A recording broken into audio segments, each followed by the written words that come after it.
uma roda.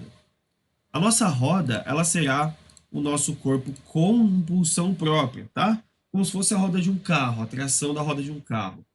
E aqui um bloquinho paradinho, tá? Bom, primeiro, vamos supor que a soma das forças desses corpos são zero, ok? Então esses corpos estão em inércia, eles estão em equilíbrio estático, tá? Em repouso. O que eu quero que vocês entendam é o seguinte: para eu colocar esses corpos em movimento, mais especificamente o corpo da esquerda, é necessário uma força. A gente vai chamar essa força de força solicitadora. Força solicitadora do quê? Do movimento. Para entrar em movimento. Então, eu vou vir aqui aplicar uma força, tá? Nesse corpo aqui. Vou chamar de força F. Pode ser FS, tá? Força solicitadora. E tem mais forças aqui, né? Eu tenho o peso, vocês estão cansados de saber. Peso vertical no sentido para baixo, não é? Então o peso está aqui. E temos também a força de contato que o chão faz no bloco, que é a reação do contato que o bloco faz no chão. A gente chama esta força de normal, ok? Bom, agora vamos lá. Eu estou dando uma força nesse corpo e esse corpo não está entrando em movimento. O que isso significa?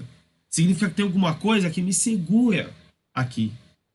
Ou seja, se a minha força é aplicada para a direita no corpo, mas o corpo não anda, tem alguma força oposta a mim que me segura. Que quem está realizando essa força é a minha superfície, certo? Esta força nós chamaremos de atrito, mais especificamente de FAT, para abreviar aqui. Então, eu tenho o meu FAT apontando opostamente, de forma oposta, à minha força solicitadora. Por quê? Porque o meu corpo não tem impulsão. Então, a partir do momento que eu tento colocar algo em movimento, mas eu não consigo, significa que existe uma força oposta a mim. A gente chama a força de atrito de FAT, FAT. Tudo bem, gente? Até aqui, tudo bem?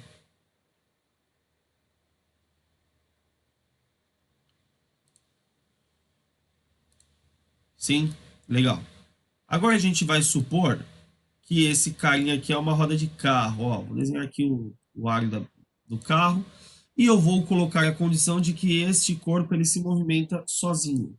Tudo bem? Ele tem uma velocidade angular para cá, ele rotaciona para cá, ok? Então ele faz esse movimento, né? Bom, assim como em qualquer corpo, você tem aqui uma normal associada, você tem um peso associado de forma oposta, né? Então aqui é a minha força normal, aqui embaixo é a minha força peso.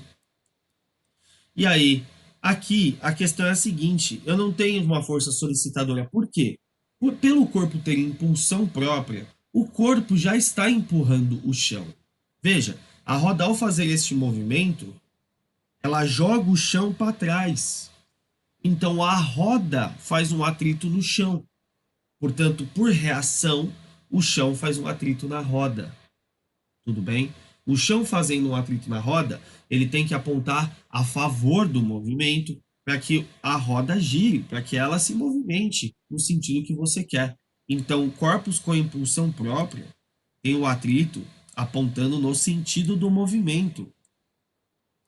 Então, o atrito, a força de atrito, aponta a favor do movimento. Então, são duas situações distintas de atrito. O atrito que me atrapalha, aquele que me segura, oposto ao meu movimento, e aquele a favor do movimento. Qual que é a diferença?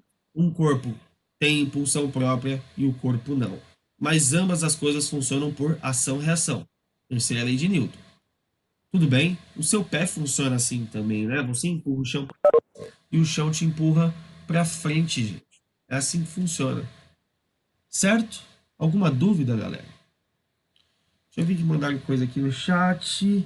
Eu lembro disso do ano passado. Minha professora aplicou uma força sobre uma cadeia no outro aluno, no outro, para mostrar que não iria andar. Sim, quando você está aplicando uma força e o corpo não anda, significa que o atrito é maior do que a força que você está dando, tá? Então, É importante que vocês saibam ver isso no mundo real, né? Um outro exemplo de que o atrito está agindo é, por exemplo, isso aqui, ó. Eu tenho o carregador na minha mão, certo? O que eu posso fazer aqui é aplicar uma força nele, ó. Ele parou. Então veja, a minha força está no sentido de vocês. Se eu dou uma força e solto, ele vai se deslocar e vai parar. Por que que vai parar? A partir do momento que eu paro de aplicar força, a minha mão, ela segura o corpo. A minha mão faz um atrito nesse corpo aqui. E o atrito que minha mão faz nesse corpo é contra o movimento porque ele não tem impulsão. Tudo bem? Ele não consegue se impulsionar sozinho. Certo, galera? Tudo bem com os exemplos? Tudo bem com o sentido da força de atrito? Sim? Isso aqui é a marcação da força de atrito, a orientação dela. Você precisa saber isso para desenhar as forças, porque quando você for aplicar as leis de Newton, se você desenha errado, você erra a questão, tá? Então, no segundo caso, o FAT ajuda no movimento. O FAT é o que possibilita esse movimento, né? É igual você andar. Você andando, você está empurrando o chão para trás. O chão está te empurrando para frente, ele está te impulsionando. Tudo bem? Certo, João? Beleza? Ok, legal. Ah, o legal de você estudar atrito é que você começa a entender algumas coisas, tá? Primeiro, vamos dividir esses atritos. Como assim dividir? Existem dois tipos de atrito, tá? O atrito estático e o atrito dinâmico. Então, eu vou colocar aqui em tópicos, tá?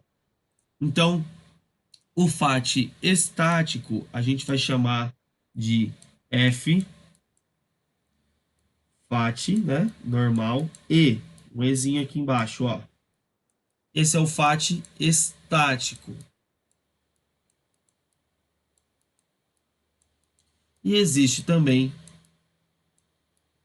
o outro atrito, que é o FAT dinâmico, que a gente chama de FAT com Dzinho aqui embaixo, ó. Aí você vai falar, professor, mas atrito não é atrito? Tanto faz? Não, não é tanto faz, tá? Os atritos, eles têm diferença. Tem diferença um em relação ao outro. Por que que eles têm diferença um em relação ao outro? Uma coisa é você empurrar algo que já está andando. Outra coisa é você empurrar algo que está em repouso. Por exemplo, não sei se vocês já passaram por essa situação, eu já. Várias vezes. Empurrar carro, né? Empurrar carro não é uma coisa tão simples, porque ele tem uma grande massa, né? Então, você vai lá, vai começar a empurrar o carro. Galera, para você colocar ele em movimento, você tem que vencer o atrito que está contra você, que o asfalto faz na roda do carro. Para começar. Então, você começa a dar uma força muito grande. É difícil de colocar o carro em movimento. Porém, depois que ele entra em movimento, é mais fácil. Isso funciona com qualquer coisa. Uma mesa que você vai arrastar, um sofá, qualquer coisa. A partir do momento que a coisa já está em movimento, você precisa aplicar menos força. Você sente isso na prática. Ou seja, o FAT estático, ele tem um valor muito maior do que o FAT dinâmico. O FAT estático é o atrito que age no corpo quando ele está em repouso. E o atrito dinâmico é o FAT que age no corpo quando ele já está em movimento. Tudo bem a diferença dos dois? Sim? Porém, os dois você calcula da mesma forma, tá? Os dois eles são calculáveis do mesmo jeitinho. O atrito ele vai depender de duas coisas: do local onde você está, da superfície que você está e da normal, tá? Então, o atrito ele vai ser calculado sempre como o coeficiente de atrito, que é o μ, essa letrinha aqui, vezes a sua reação da superfície, vezes a normal. Presta muita atenção nisso aqui. Muita atenção. Quem é esse μ? Esse μ aqui, ele nada mais é do que o coeficiente de atrito. Coeficiente de atrito. O que que ele representa na real? Porque os termos são muito bonitos, mas é legal que você entenda o que ele é, né? O μ, primeiro, ele é uma grandeza física adimensional. Ele não possui dimensão. Ele é um número que ele vai representar a superfície que você está. Quer ver? Eu vou colocar dois exemplos, tá? Você vai ter que arrastar uma caixa que está no chão. Você vai ter que pegar ela e arrastar para trás. Você vai ter que agachar e ir arrastando. Onde que é mais fácil você arrastar essa caixa? Na areia fofa ou numa pista de gelo? O que você acha? Logicamente, é muito mais fácil você arrastar no gelo. Por quê? Porque o coeficiente de atrito do gelo é muito pequenininho. Muito pequenininho. O coeficiente ele vai caracterizar a facilidade de movimento naquela região. Ele vai caracterizar o quão difícil é você arrastar alguma coisa naquela região. Então, o coeficiente caracteriza nesse sentido. Tá? Por isso que superfícies distintas possuem coeficientes distintos. Toma muito cuidado.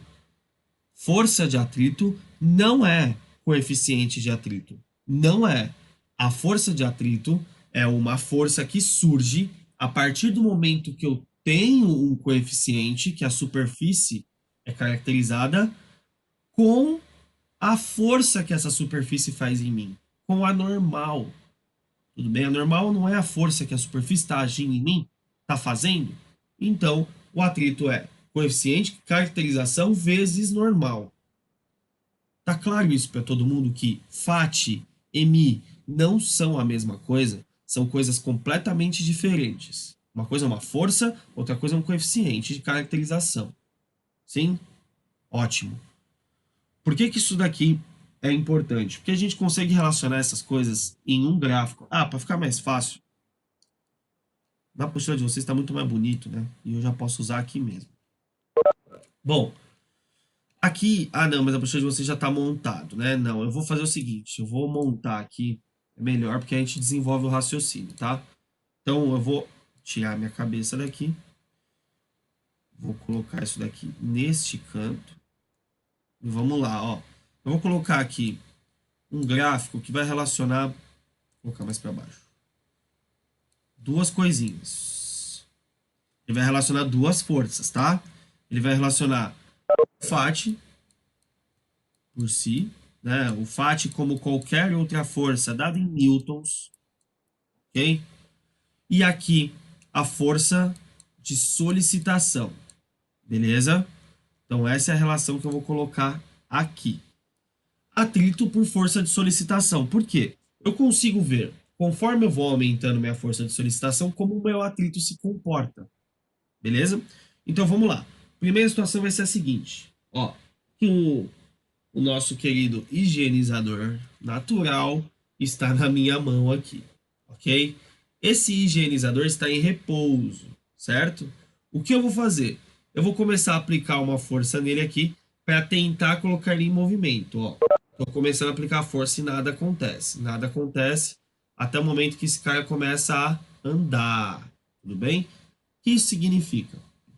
Significa que conforme eu vou aumentando minha força aplicada, minha força de solicitação de movimento, o meu atrito ele tende a acompanhar a minha força até o momento que eu consigo pôr esse corpo em movimento. Então, conforme a força solicitadora aumenta, o atrito aumenta. Portanto, eu vou colocar aqui em verde essa crescente. No começo é zero, as duas são zero, certo? Então, o meu gráfico ele vai começar uma subida, ok? Só que vocês podem me questionar e falar, mas Emerson, sobe até quanto? Sobe até quanto? Ele vai subir até o momento que você tiver isso aqui, ó. Opa, saiu tortinho.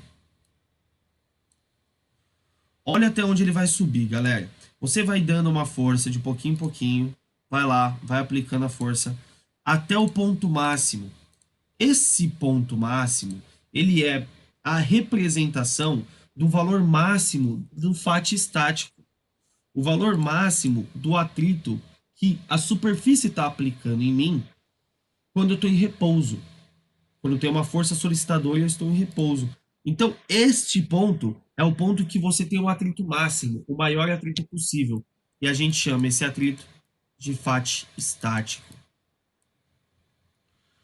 Agora, a partir do momento que ele entra em movimento, o gráfico ele tem uma queda instantânea, tá? Ele tem uma queda instantânea. Então você vai ter uma queda instantânea de forma muito brusca aqui. Uma queda muito brusca. E depois, o seu atrito que vai estar agindo é o atrito quando o corpo está em movimento. Então é o atrito dinâmico. Se vocês olharem o gráfico aqui, ó, eles estão colocando repouso em movimento, repouso em movimento. É isso que você tem que pensar. A queda brusca ocorre, então aqui você tem logo em sequência o atrito agindo, só que o atrito dinâmico, o atrito com o corpo em movimento. Então, você vai ter um valor de atrito aqui, ó. Um valor de atrito. E no nosso querido caso,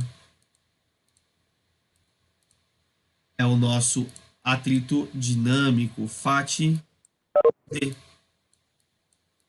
Então, como que você relaciona esses dois atritos em grandezas, né? Você pode colocar aqui o atrito estático é maior do que o atrito dinâmico. O atrito estático é maior do que o atrito dinâmico. Sempre. O FAT estático é o FAT máximo. Beleza? O que perguntaram aqui, para nesse gráfico o movimento está constante? Com certeza não. Não, não, não. Isso aqui é uma reta. De quem? De atrito. Não significa que seu corpo está em movimento uniforme. A força aplicada é constante. Mas estou tendo força aplicada. Não significa que o corpo vai com velocidade constante. Toma cuidado com essas análises. Tudo bem? Então, aqui nós temos o atrito, ele é calculado como μ vezes n. Ali temos a representação do gráfico do atrito, né, da situação, quando ela ocorre, né, quando eu vou colocar um corpo em movimento. E importantíssimo que você se questione. Pessoal, eu quero que você olhe a equação da força de atrito que está aqui e me faça uma pergunta. Eu quero que você pense sobre isso aqui. Você tem uma pergunta muito clara que ia ser feita. Vai, pensa um pouco.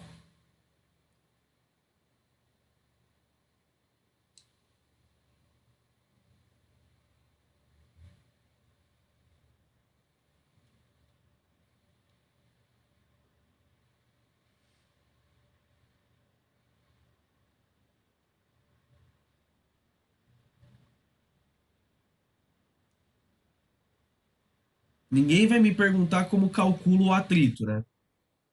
Porque assim, até agora, em nenhum momento do nosso estudo eu te ensinei como calcula normal, né? Normal não tem equação. Então, como é que você calcula o atrito se você não sabe como calcula normal? Aí, assim, Daniel, até parece que você ia, cara. Se fosse, você tinha perguntado. Você tinha perguntado. Mete o louco, não. Tá metendo louco. Meteção de louco pra cima de mim, não. Hã? É, não, nunca. Tá bom. Parece.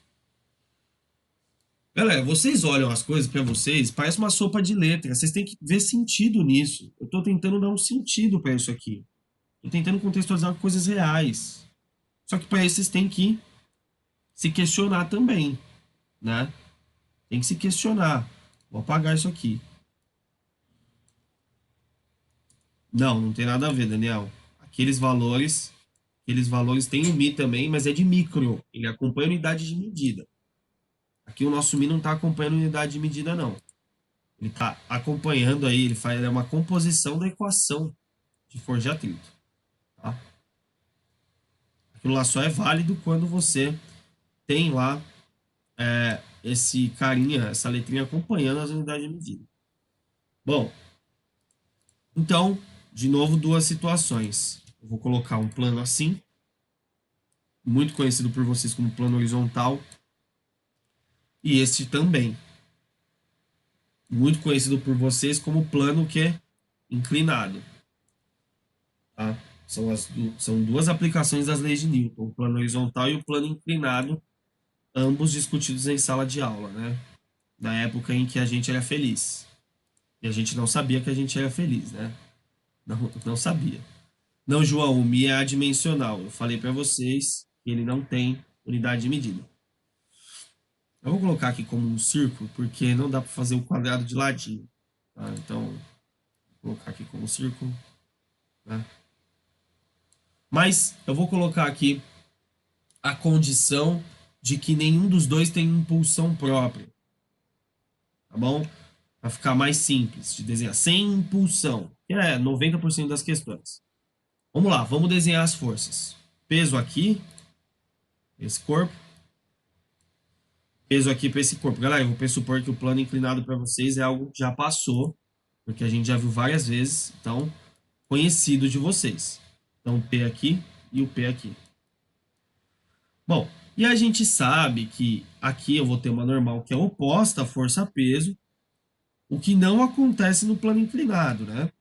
Não acontece no plano inclinado. Alguém pode me dizer o motivo pelo qual a normal aqui não é oposta ao peso? Alguém?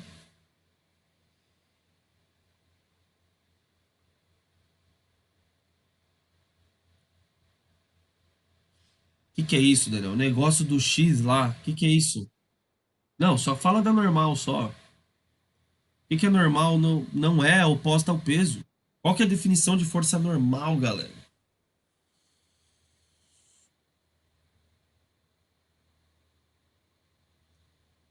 Faz 90 graus com contato, né?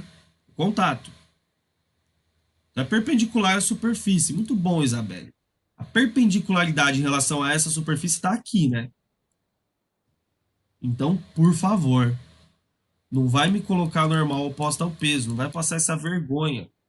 Tá? Porque é vergonha você colocar aqui, ó, normal para cima é vergonha. Você tem que ter vergonha de fazer isso, tá? Então, o que a gente está trabalhando aqui é exatamente, deixa eu só colocar o peso para cá, o plano inclinado já conhecido por vocês. Já conhecido por vocês. Então a gente pode decompor essa força-peso nos dois eixos, né? E aí nós teremos o peso decomposto no eixo Y aqui, que a gente chama carinhosamente de PY. E aí a gente tem a componente horizontal do peso aqui, que a gente chama carinhosamente de PX. Certo? PX e PY. Lindo, maravilhoso, né? Agora, aqui, eu já tenho uma força solicitadora no plano inclinado, que é o meu PX, é o que está tentando trazer meu corpo para baixo. O corpo não tem impulsão própria, atrito oposto ao movimento, o atrito está aqui. Então, aqui é o nosso querido FAT, estamos desenhando, certo? E aqui, para que esse corpo ande, eu preciso de uma força solicitadora, mesmo sem andar, né? Tem uma força solicitadora aplicada, vou colocar de amarelo aqui na situação, nossa força solicitadora. E oposta à força solicitadora, como esse corpo não possui impulsão própria, eu tenho meu lindo e belo atrito agindo aqui. Tem um atrito agindo. Então, sabe lá aquelas questões de bloquinho, em que estava escrito tudo lindo? Desconsidere o atrito. Aqui será dado o atrito tanto, dado o coeficiente de atrito tanto, então você vai ter que usar essa nova força no seu desenho, nos seus cálculos. É a mesma coisa que você faz lá, só que agora com atrito. Então, como que a gente vai trabalhar essas duas situações quando temos atrito? Bom, claro que você vai desenhar as forças do jeito que eu fiz aqui.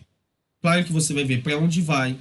Claro que você vai aplicar a segunda lei, que é a força resultante, operar os vetores e igualar igual a massa vezes a aceleração. Monta o sistema e resolve o que for pedido, assim como já vinha sendo feito. Agora, aqui, o que eu quero passar para vocês é como calcula esse atrito. No plano horizontal, o atrito calcula normal, FAT, igual a μ vezes normal. Quando você operar aqui dentro, para fazer força menos atrito, você vai para a direita, né? Quando for preciso abrir o atrito, você vai abrindo μ vezes normal. O que é importante que você saiba é que aqui eu tenho μ. A normal, gente, num plano horizontal, ela não tem uma equação. Não tem uma equação. Porém, a normal, ela é um par ação-reação do peso. Vocês concordam?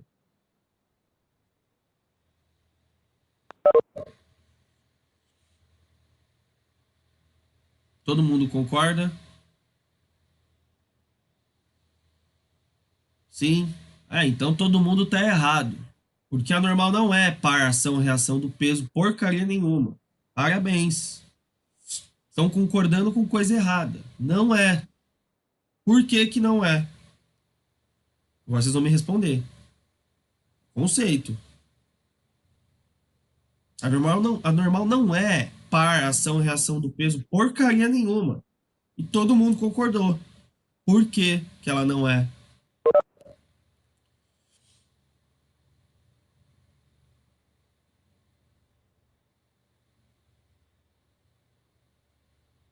Não. Tudo bem, Daniel, anula, mas não é por isso.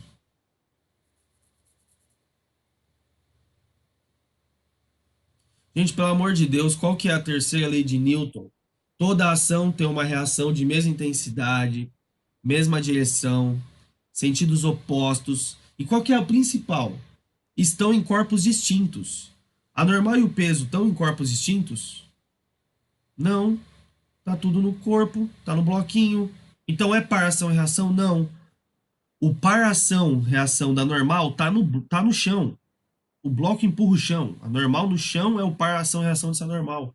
Qual é o par do peso? Tá na terra. A terra puxa o bloco puxa a terra. Tem que lembrar disso. É conceito. O que você pode afirmar é: a normal, ela é numericamente igual ao peso. Ela não é a mesma coisa que o peso.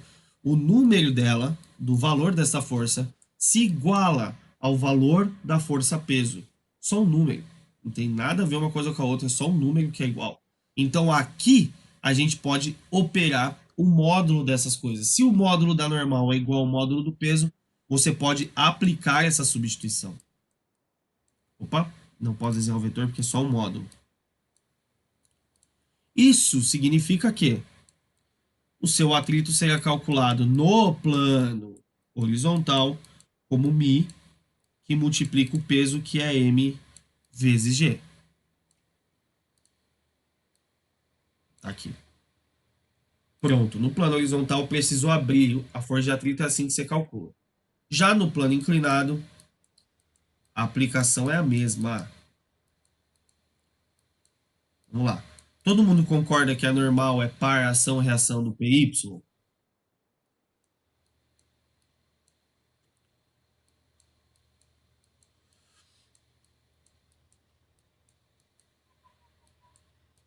Olha, eu fiz uma pergunta. Ninguém falou. Deixa eu ver se alguém falou, eu não vi. Todo mundo concorda que a normal é par ação-reação do PY?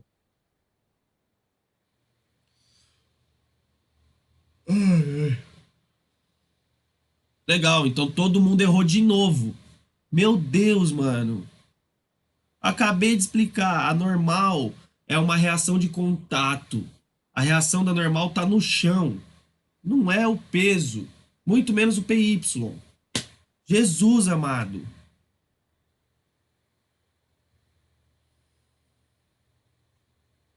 Vocês estão dando risada, velho. Eu não sei que vocês estão dando risada. Vocês estão indo do meio pro fim, pro primeiro ano, sem saber as três leis de Newton. Sem saber desenhar um par ação-reação. A gente fez isso várias vezes, pessoal, em sala de aula. Várias vezes. Diversas vezes. E eu falei, toda ação tem uma reação de mesma intensidade, mesma direção, sentido oposto. E qual é o principal? Está em corpos diferentes. Normal e PY estão no mesmo corpo. O PY é só uma parte do P. Se aqui você entendeu, por que, que aqui você não entendeu? É a mesma coisa. Não dá mais para não saber as três leis de Newton. Vamos lá. Então, a normal, ela não é par ação-reação do PY. Ela é em número igual ao PY. Numericamente igual a PY. E o PY a gente sabe que é peso vezes o cosseno do ângulo de inclinação do plano. Então, o FAT será calculado como μ vezes o P, que é m vezes g, vezes o cosseno de θ. E aí você tem duas opções aqui. Você pode ser cabeçudo e cabeçuda e ficar decorando isso, ou você pode entender que FAT depende do local, depende da força que o local aplica em mim. Lembrar que é assim que eu desenho. Lembrar que o peso ele é substituído por mg aqui. E aqui a normal é numericamente igual a py, que você sabe que é mg cosseno θ. Você tem que saber, não decorar. Então, o entendimento do conceito vai fazer com que você tenha essa ferramenta na sua cabeça. Tá claro para todo mundo isso aqui? Ficou alguma dúvida? Se ficou alguma dúvida, pergunta que eu explico.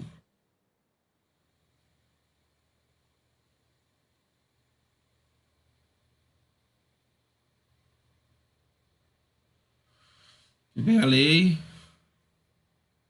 Isso, força resultante. Isso. São as duas primeiras leis. Ação e reação que eu acabei de explicar é a terceira lei, né? Então, tudo bem? O atrito para o cálculo do atrito aqui, como a gente analisa no plano horizontal, no plano inclinado.